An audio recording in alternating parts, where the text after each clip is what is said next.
sanção da Lei Maria da Penha aconteceu no dia 7 de agosto de 2006 e, diante disso, o mês foi escolhido para que haja a conscientização e o combate à violência contra a mulher.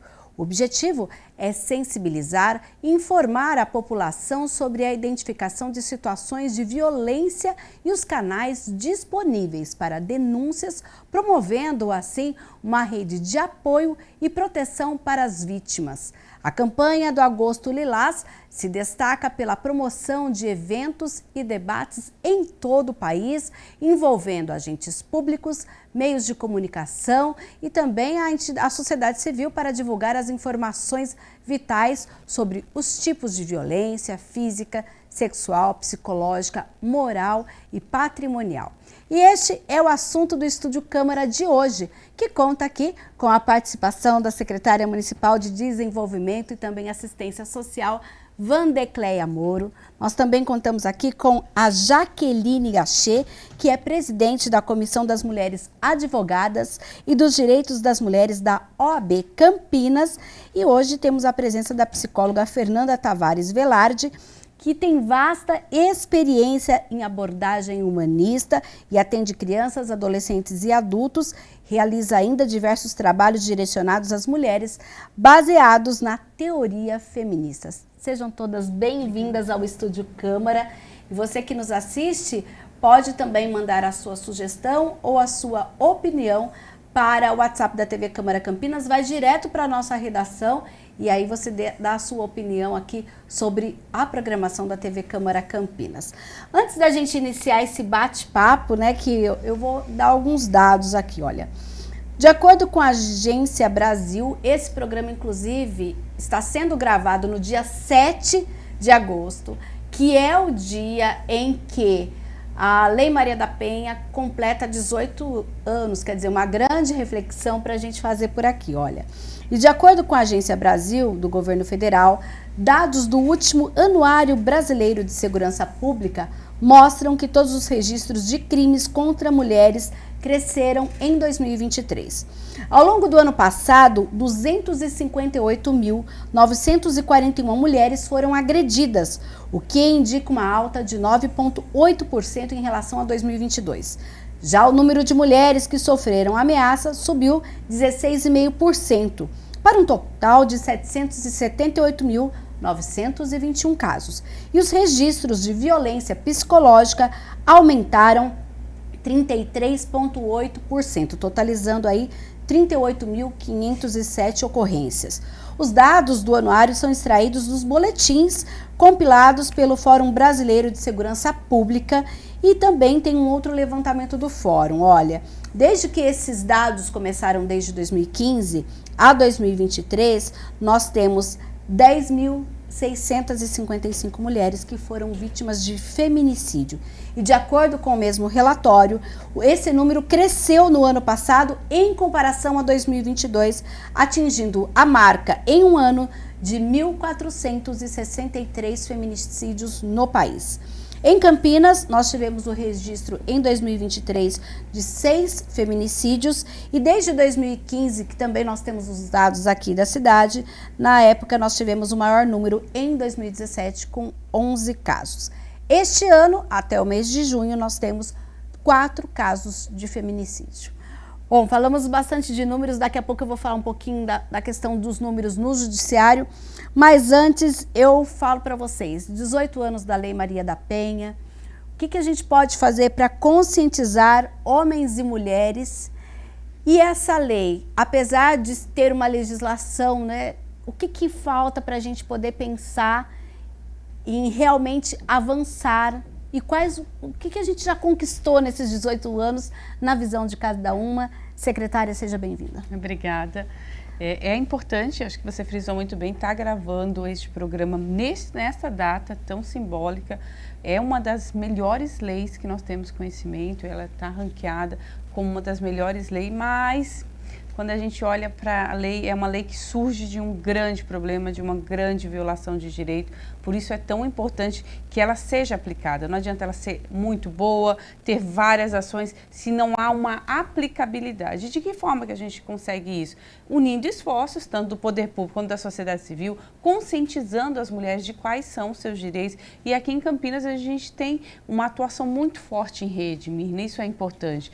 Pessoas que representam organizações, que representam o poder público, que tem como foco fortalecer essa mulher que está em situação de vulnerabilidade, seja ela psicológica, seja ela situação de vulnerabilidade decorrente da violência doméstica, mas para além disso, fortalecer as mulheres para que elas se conscientizem e nem cheguem a passar por isso. Então a gente tem trabalhado em conjunto para ter e alcançar. E eu falo que Campinas é pioneira porque a gente tem o SEAMO que nasceu antes da Lei Maria da Penha. A Lei Maria da Penha prevê a criação de centros de atendimento para a mulher. Antes era a Casa da Mulher Operosa. Pronto, né? era isso mesmo, um nome bem antigo. E o SEAMO nasceu antes da Lei Maria da Penha. Então, a gente tem esse pioneirismo, mas mesmo assim, ainda temos mulheres morrendo, ainda somos mortas por conta da violência. Então, a gente tem que continuar intensificando o trabalho de conscientização e de repressão. Jaqueline, mais uma vez, seja bem-vinda agora no Estúdio Câmara, você que já veio no Questão de Ordem também. Fala um pouquinho para mim, qual é a percepção que você tem desses 18 anos de Lei Maria da Penha?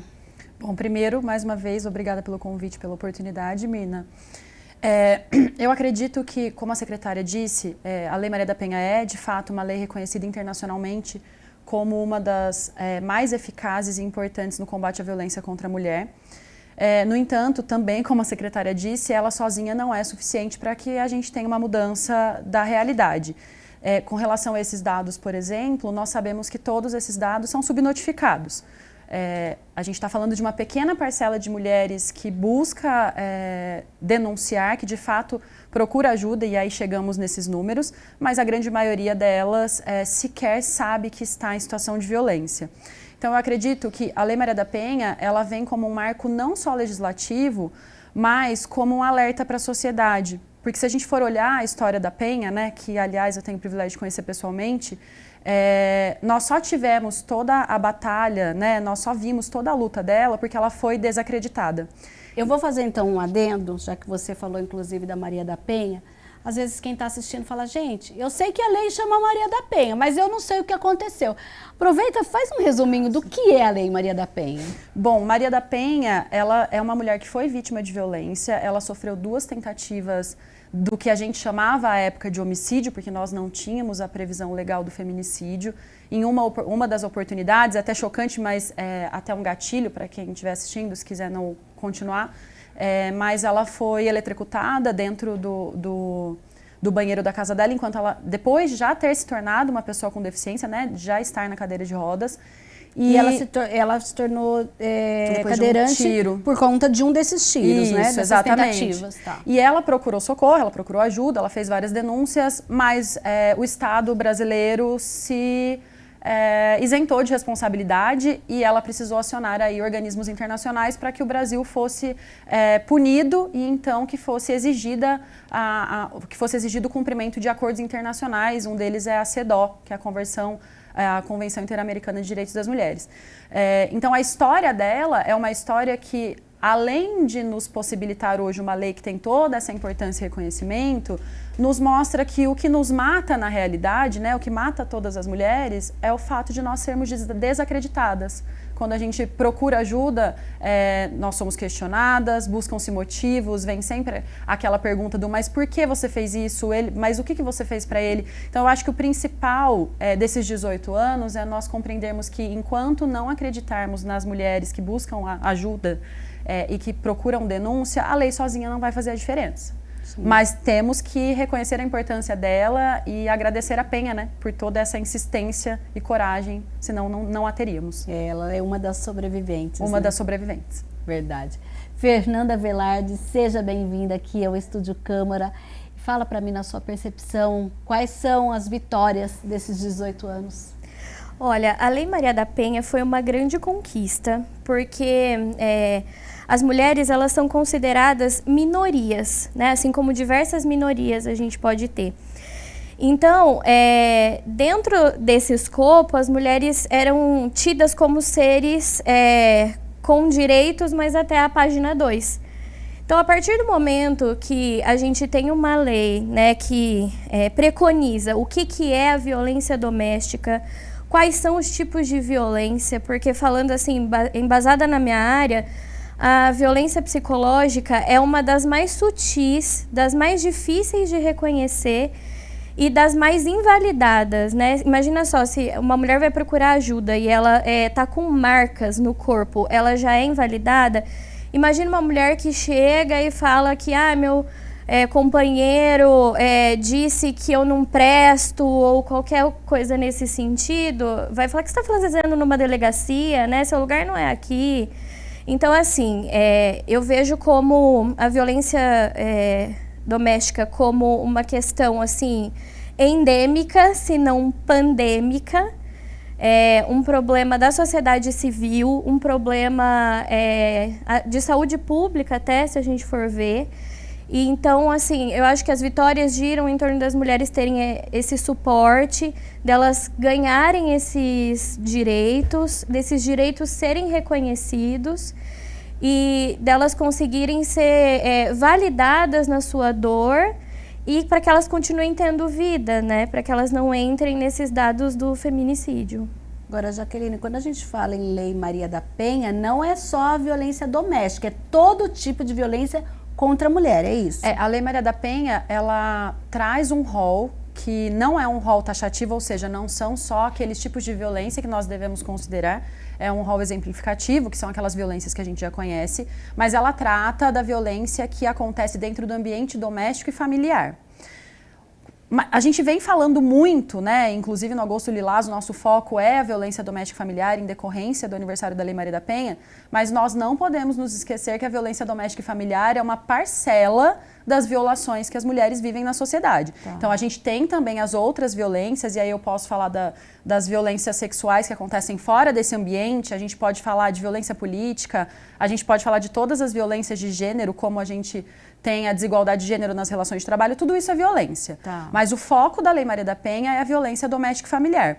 De maneira elucidativa, a gente fala de situações de violência em que a vítima seja uma mulher, seja ela cisgênero ou transgênero, e que o agressor faça parte do núcleo de convivência dela, familiar ou doméstica, e aí a gente tem algumas ampliações. Então, por exemplo, não precisa ser alguém que mora com ela naquele mesmo endereço, mas pode ser um vizinho que tem uma convivência muito próxima. Pode ser o ex-companheiro que, às vezes, durante muitos anos não tem nenhuma relação. Mas o foco dela é violência doméstica e familiar. Tá. Desde que seja a mulher cis ou transgênero, eu não gosto de falar vítima, né? Mas o polo passivo aí dessa relação. Tá, a gente falou agora há pouco de números relacionados aos boletins de ocorrência, mas olha só, isso tudo também tem a ver com o judiciário, porque a gente tem pouco mais de 380 mil casos de violência contra a mulher registrados na Justiça Brasileira nos primeiros 5 meses de 2024. São os dados do CNJ, o Conselho Nacional de Justiça.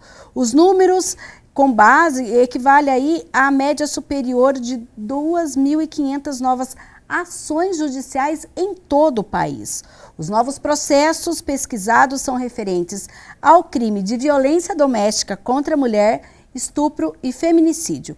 Foram 318.514 de violência doméstica, 56.958 processos de estupro e 5.263 de feminicídio em apenas 5 meses. Então, são números de janeiro a maio deste ano. Olha, até o mês de abril, por exemplo, as ações envolvendo a violência doméstica somavam 178.379. Isso significa, em apenas um mês, o número de processos referente a esse crime com aumento de 78,5%. Agora eu digo, vocês disseram, né, da importância da legislação, né, que a gente tem uma das legislações mais perfeitas e tudo mais.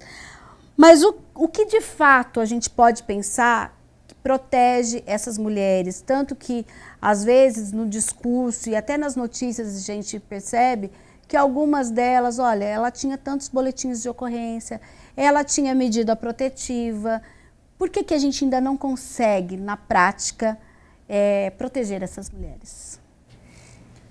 Bom, eu acho que quando a gente conversou no Questão de Ordem, eu até fiz esse comentário, o principal problema é uma questão social, né? Como a Fernanda falou, é uma questão endêmica ou até pandêmica, então é uma mudança de comportamento da sociedade que precisa acontecer. Então, quando a gente fala de uma mulher que tem dezenas de boletins de ocorrência, mas acaba sendo vítima do feminicídio, a gente está falando, primeiro, de um agressor que não acredita que aquela mulher está protegida. Tá. E segundo, de uma mulher que vive um ciclo de violência. Então, essa é uma questão muito importante que a sociedade precisa compreender, porque o tempo todo a gente escuta, né, Mirna, alguém questionando assim, mas por que ela volta? Por que ela fica naquela relação violenta, naquela situação, naquele ambiente violento?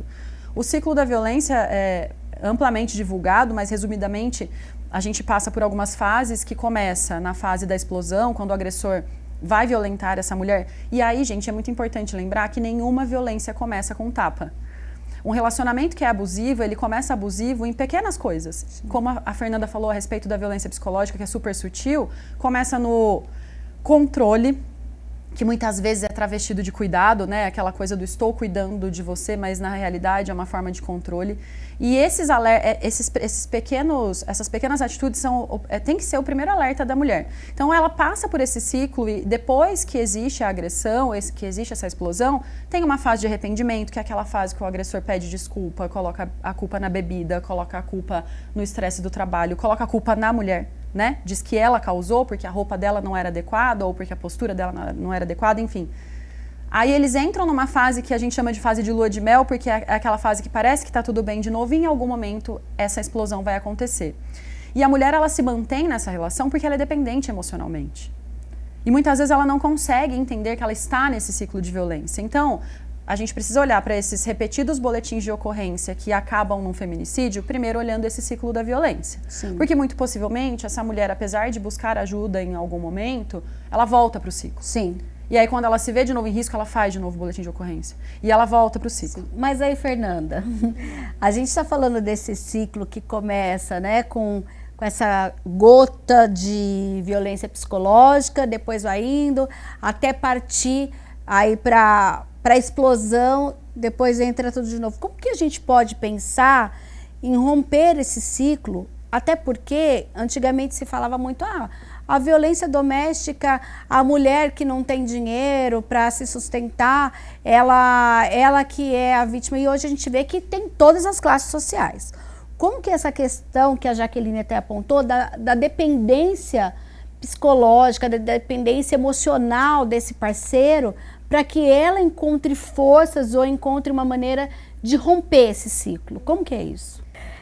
Assim, que nem estava falando, né? O fator financeiro, ele prejudica muito nesses casos, né? Intensifica, ele não é exclusivo. Eu acho que a questão da dependência emocional é presente em todos os casos de violência, porque o que acontece? Aquela mulher, ela cria uma codependência desse parceiro. E essa codependência é criada em pequenas coisas, né? Então, falas do tipo, você não vai encontrar outra pessoa igual a mim, você não consegue viver sem mim. Vai minando a autoestima dessa mulher, que provavelmente já era baixa por N fatores. E aí essa mulher, ela vai ficando esvaziada. Aí essa relação de codependência é que vai também retroalimentando esse ciclo de violência. Então a mulher, ela se sente muito incapacitada. Romper com esse ciclo não é fácil. É uma atitude de muito protagonismo, de muito empoderamento, porque só a mulher pode romper aquele ciclo por ela. Ninguém pode ir lá, e às vezes a gente até tenta, né? Vai lá e fala, e nossa, ela não sai dessa relação. Não vai sair. Mas acho que assim, para as mulheres que têm essa possibilidade, procurar um atendimento psicoterapêutico com um psicólogo, uma psicóloga qualificada que saiba tratar desses casos, se não, na rede pública, nos postos de saúde, porque é importante que a mulher entenda que ela está inserida, que ela reconheça isso conscientemente, porque só a partir disso ela consegue tomar algumas medidas que são mais definitivas e aí sim rompem com o ciclo de violência. Agora, secretária, no que diz respeito ao poder público, né, em especial à nossa cidade, quais são então os caminhos para que essa mulher procure o atendimento e tenha essa possibilidade de também ter o apoio profissional para encontrar o seu caminho e romper esse ciclo?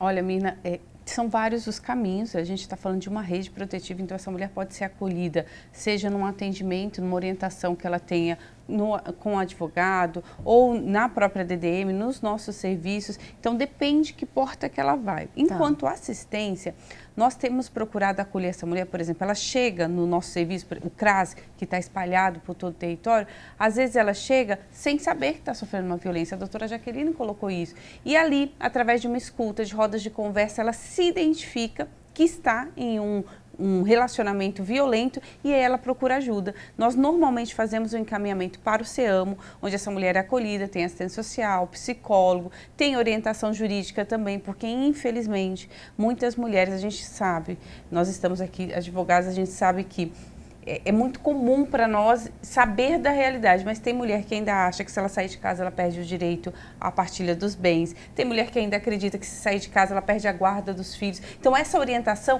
é importante para que essa mulher possa romper esse ciclo.